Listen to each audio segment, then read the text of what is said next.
오늘 정교 권사님 기도해 주셨는데 말씀해 주는 것 똑같아서 저는 그냥 기도를 풀어가는 그런 시간을 가지려고 합니다.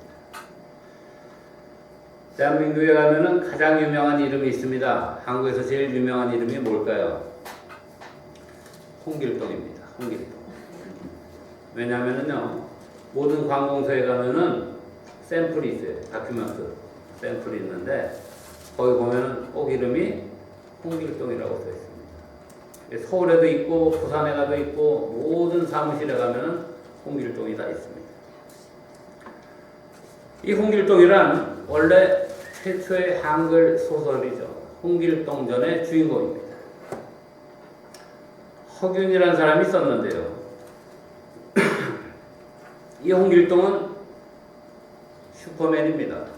그래서 아주 신출귀몰하고 도술도 부리고 지략도 뛰어나서 못된 양반들을 혼내주는 그런 역할을 했던 인물입니다.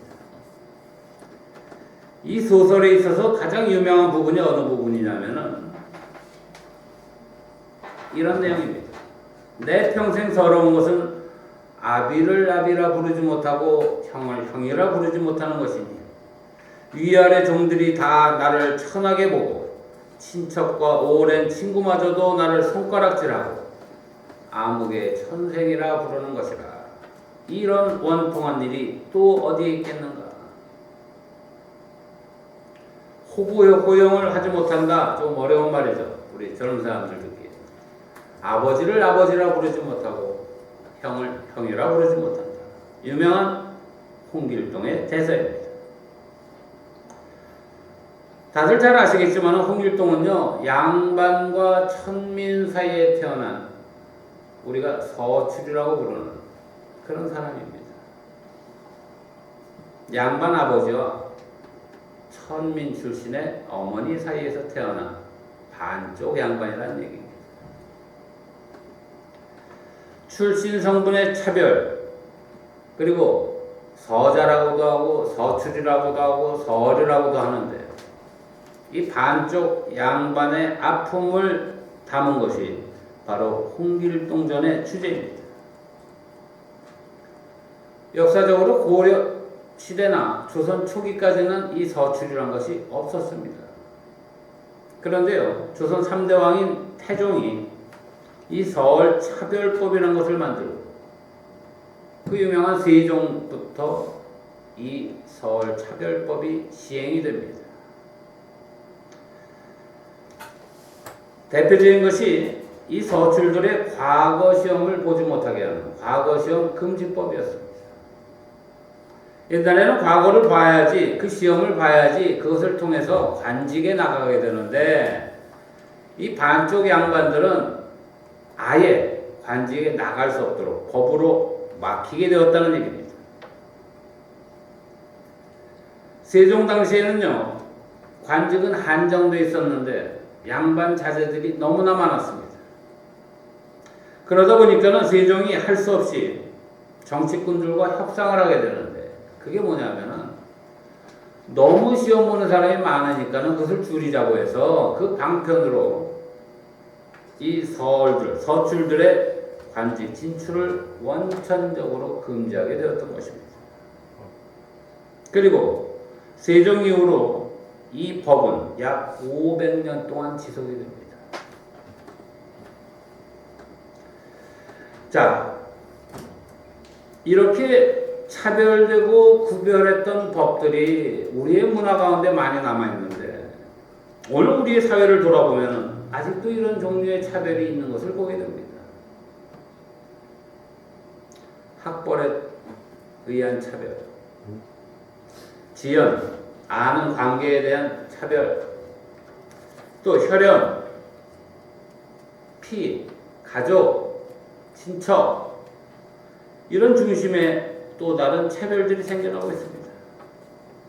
하다못해 예전에는요, 성씨, 이름 앞에 붙는 성씨를 가지고도 차별을 했습니다. 이거는 양반의 씨다, 이거는 쌍놈의 씨다.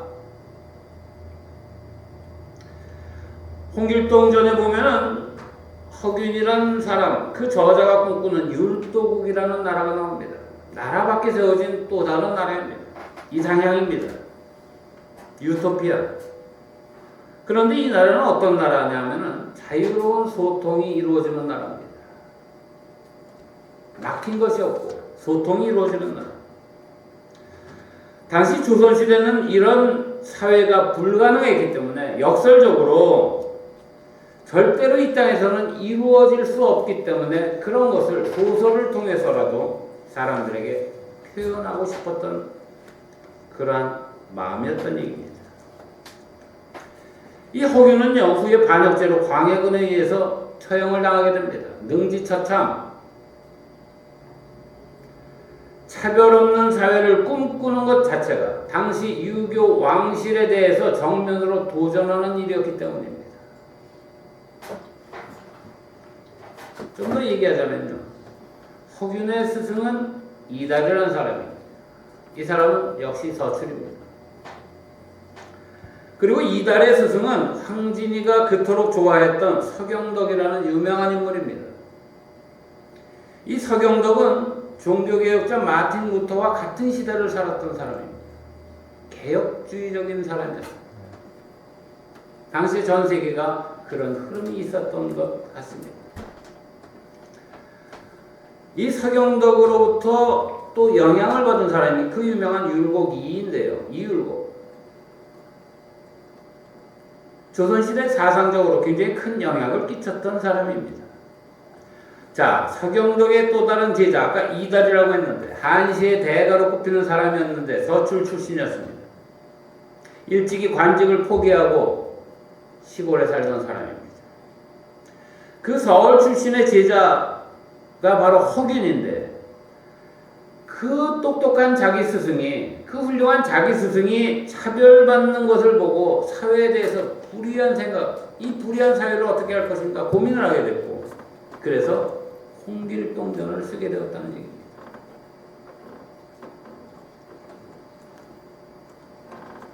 사람을 구분하고 차별하고 자유로운 소통이 막힌 시대, 이것이 조선시대만의 이야기일까?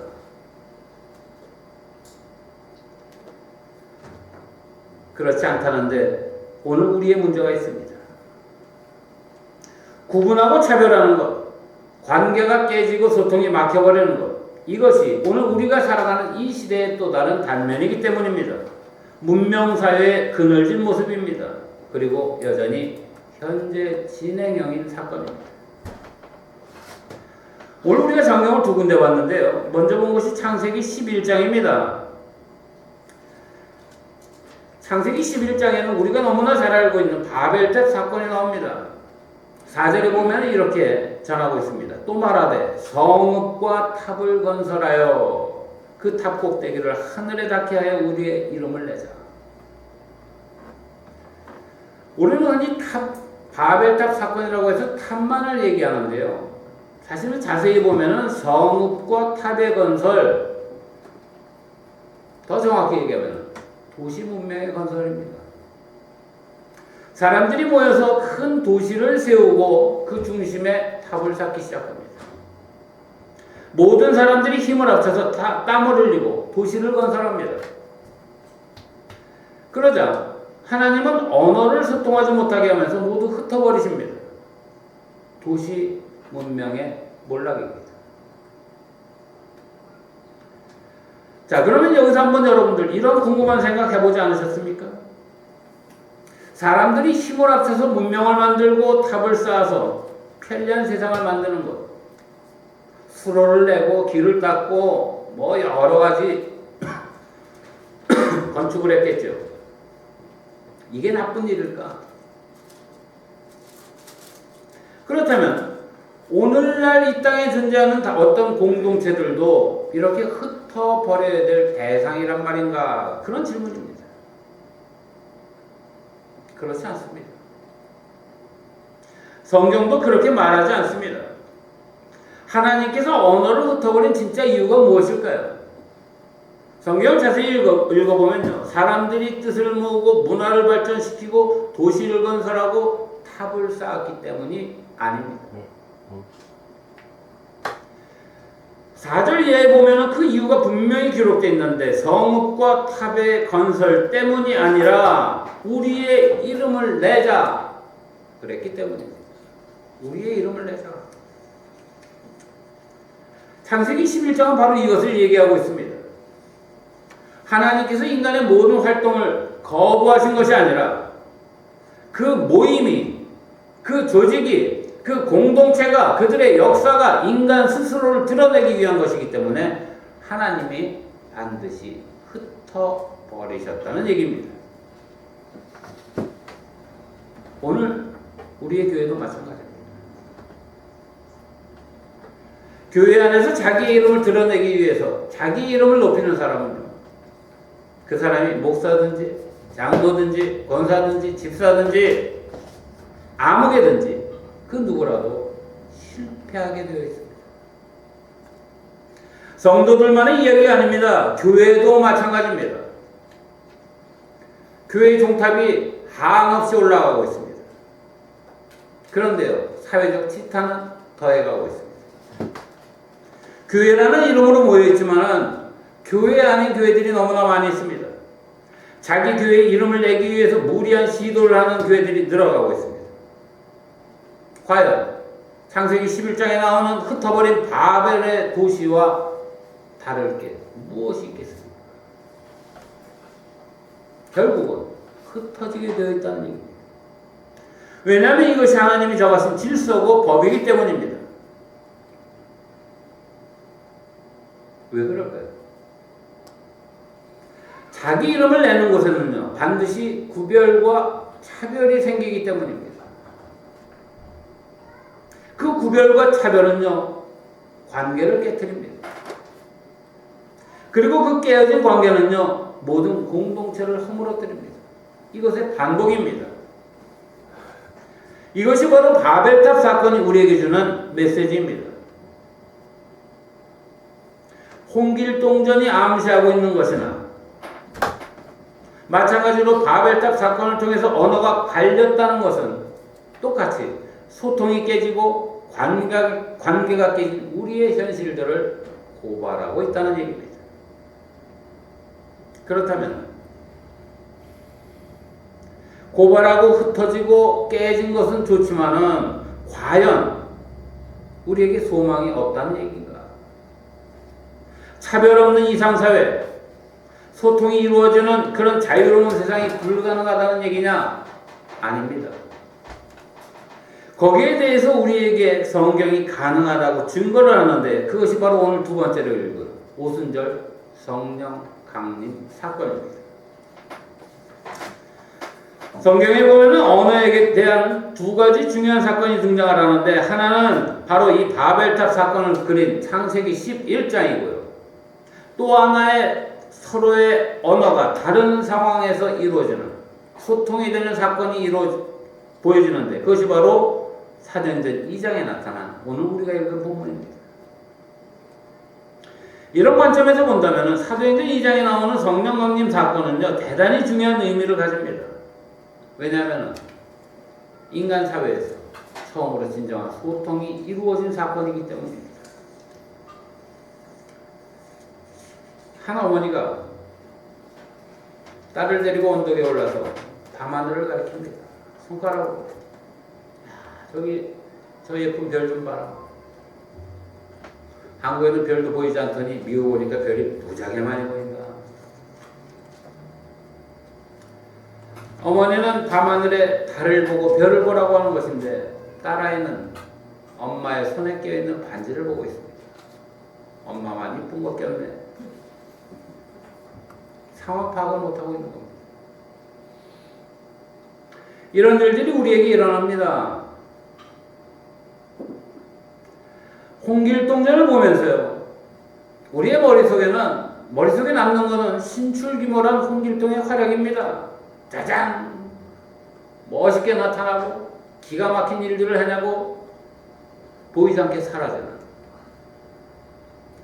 그런데 그 속에 담겨있는 진정한 아픔들, 소외당했던 소통하지 못했던 사람들의 모습을 기억하지 못합니다. 사도행전 2장을 읽으면서 사람들은 방언이나 예언 같은 놀라운 이적 사건들을 기억합니다. 그러나 그 속에 담겨있는 하나님의 마음, 그 성령의 참된 역사를 보지 못합니다. 마치 어머니의 반지만 보는 아이와 똑같은 모습입니다. 성령 사건, 성령 강림 사건의 대표적인 징표는 분명히 방언입니다. 그런데요, 여러분 오순절에 임한 방언을 보시면 고린도서에 나오는 방언과 조금 차이가 있습니다. 우리가 흔히 알고 있는 방언과 조금 다르다는 것을 알게 됩니다. 자, 유대인의 3대 명절 중에 하나인 오순절이 되면은요, 천하 각국에서, 오늘 성경에도 나와 있지만은 여러 지역에서 유대인들이 모여듭니다. 흩어져 있던 그 사람들이 예루살렘으로 모여듭니다. 출신들이 다르다 보니까는 1세들은 자신의 언어를 기억하지만 2세, 3세, 4세, 5세가 되다 보면은 언어가 달라집니다. 그런데요, 이상한 일이 벌어집니다.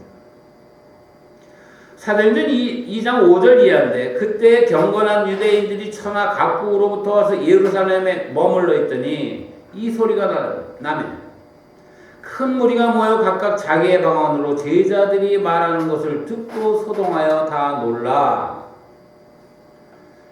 자, 성령을 받은 제자들이 얘기를 하는데 천하 각 나라에서 온 사람들 그 각자의 언어대로 말을 하고 있는 겁니다.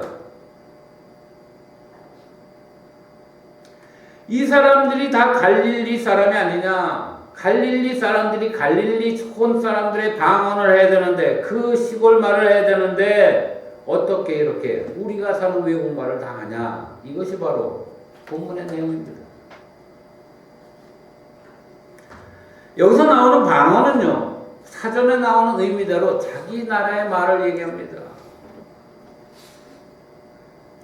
주님이 다시 오심을 기다리며 기도하는 120명의 제자들이 성령을 받게 되는데, 이 120명의 사람들, 성령 받은 사람들이 여러 나라의 언어로 말을 하고 있는 겁니다.